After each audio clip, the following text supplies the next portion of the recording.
Lord Mάντελσον, you're well known for your pro-European views, which are becoming more and more rare in your country. But would you say that it would actually be better for Britain to be out of the EU now in these troubled times? Well, clearly there would be no advantage at all for Britain to be outside the European Union. Our access to Europe's single market, the way that Europe multiplies our strengths around the world, the opportunities for our businesses to grow, the free movement of our goods, of our capital, and of course our people as well, are all advantages that we derive from our membership of the European Union. It would be a disaster for Britain and its future place in the world, its growth, its prosperity, if we were to leave the European Union, and I believe in the end this view will be shared by the majority of the British people. Do you think now that it was a mistake from your part to argue for the UK to join the euro? I always said, as did the last Labour government and Tony Blair, that we should join the euro if the economic circumstances were right, if we had obtained the convergence between our own economy and that of the eurozone. The last Labour government found that that convergence had not been achieved, so there was no recommendation to go into the single currency. But without doubt, Britain's economic fortunes are very strongly linked to the future success of the eurozone. If the eurozone fails, if the currency collapses, and I don't believe that that will happen, but if it were to happen, the economic shock for Britain would be huge, and therefore it's very important for Britain to play any role open to it to help the eurozone rebuild its strength, to overcome its difficulties, and put itself on a sustainable path with the changes to its governance that will be necessary for that to happen. Might it still join the euro in the future, should it? It's conceivable, but the prior question is what happens to the eurozone. The currency is strong, there's no doubt at all about that, but there were design flaws in the eurozone. The economics and the politics of the eurozone were not aligned when it was first launched.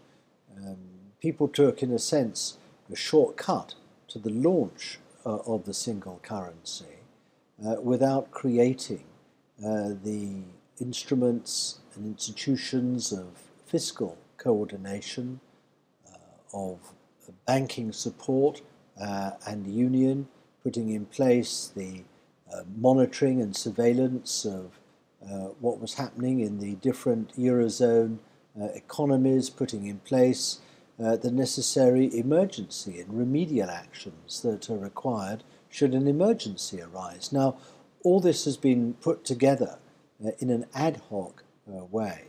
What we now have to do is to make those ad hoc measures and instruments coherent and lasting so that the governance of the eurozone is placed on as strong and sustainable footing as the currency itself. Do you think there's a real danger that the UK will leave the euro eventually if David Cameron's plan about renegotiating the terms of its membership doesn't go as planned, or if the British people vote to leave in the referendum that will follow? Well, there will only be a referendum if David Cameron and the Conservative Party are re-elected with an overall majority at the next election in 2015, and there must be some doubt as to whether that will happen. The other parties are not committed to what I think is a very foolish course of action, because the Conservative Party is opening up 2.5 years to the next election, 2.5 years after the next election, 5 years of uncertainty about Britain's place in the European Union. Now that's going to place a major question mark for inward investors over whether they want to be growing their position and increasing their investment in the British economy at a time when they don't know for sure that Britain is going to be remaining in the European Union, because they're not investing in Britain just because Britain is great. They're investing in Britain in order to gain access to the European single market. And if our membership of the European Union is in doubt, and therefore our full access to the single market is in doubt, investors are going to think twice. Now, if there is a referendum in 5 years' time, will that be a yes or a no? I would predict yes. But in the meantime, my fear is that Britain's position, both in the European Union and in the single market, will have been weakened to Britain's detriment and disadvantage. And that, I think, is a very irresponsible thing for the Conservative Party to wish upon Britain at a time when we have many other economic difficulties to deal with, and this should not be our priority. What about Greece? What do you make of the crisis here, and do you think there is still a danger that we might leave the euro? On the basis of the current evidence, the measures that have been taken by Greece have been successful. They have turned round significantly the sovereign position, financial position of Greece, the rebalancing of the country's public finances, the extent to which labour and other costs, unit costs have been reduced to enable the economy to be put on a more competitive footing. All these structural reforms have been really important and necessary. Painful, yes, leading to a serious loss in the living standards of the Greek people. But the situation is being turned round. It's being turned round primarily through the efforts of the Greek people, but also with the huge assistance and fiscal transfers from other parts of the Eurozone to Greece. All these are necessary to maintain. It would be a disaster now if Greece were to lose discipline or lose direction in the way in which it's turning things round. But I think the direction and the discipline that Greece is showing is as important, if not more important, than the speed at which it's travelling. As long as it maintains that direction and that discipline, then I think that there should be some pragmatic view taken about the future speed of continued change. What do you make of Cyprus's bail-in? Do you think it is a good idea to use depositors' money to save troubled banks? Well, whether it's a good idea or not, the decision has been taken and it has not led to disaster. So although I think in many respects Cyprus is a unique situation rather than a template for future action in similar circumstances, I think that because of the amount of external and foreign deposits and use of Cypriot banks, it was inevitable that the pain should be shared between those who are bailing out and those who need to bail in. Now to Britain again and to Márgáret Thátser's death. It has been argued that it was by adopting to a certain extent her approach that Labour became electable again and eventually got elected under the new Labour project. Being one of the architects of this project, would you agree with this assessment? Not entirely, no. I think that she certainly reframed British politics.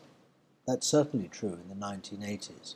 And her electoral success exerted a very strong external pressure on the Labour Party to change and make itself electable if it was to gain power again. But the actual changes were undertaken by the Labour Party to the Labour Party under the leadership of its successive leaders, beginning with Neil Kinnock and ending with Tony Blair and Gordon Brown. So yes, reframing of politics there certainly was in Britain. But to survive, the Labour Party had to change itself, and that we did. by adopting some of her ideas? Well, in some cases, her ideas, as you call them, were necessary for the British economy to change.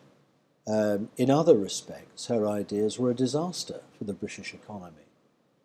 If it hadn't been for Mrs. Thatcher, arguably, we would have been in a stronger position, less vulnerable, at the time of the financial crisis, with the resulting recession that we've seen. As I say, in some respects, she had a good effect on the British economy. But by placing so much emphasis on financial services at the expense of engineering and manufacturing, she eroded the structural base of the British economy. It led to an imbalance of the British economy that resulted in us being more dependent on the financial sector and the revenues from the financial sector, which exposed us to the financial crisis to a much greater extent than we might and should otherwise have been. So the record is mixed. Tony Blair wrote an article last week on the New Statesman warning the Labour leader Ed Miliband not to move to the left and not to turn Labour into a party of protest. How do you think Labour has fared in the post-Blair-Brown-Mándelson era? Well, if you look at the opinion polls, you have to acknowledge that the lead is considerable, that if you take at face value how people say they're intending to vote at the next election, they're going to be returning a Labour government under its present leader. But this is on the surface, and what you have to build in order to be sure of election victory are strong arguments, a strong alternative, strong policies for which expressing your anger is not a substitute. It's relatively easy in opposition to capitalise on the anger and anxiety of the public without necessarily putting forward a strong programme of alternative policies. When you come to the actual election, people will be looking more at the alternative and the policies that are being offered, and that's what the Labour Party has to prepare for. Thank you very much, Lord Thank you Mándelson. very much.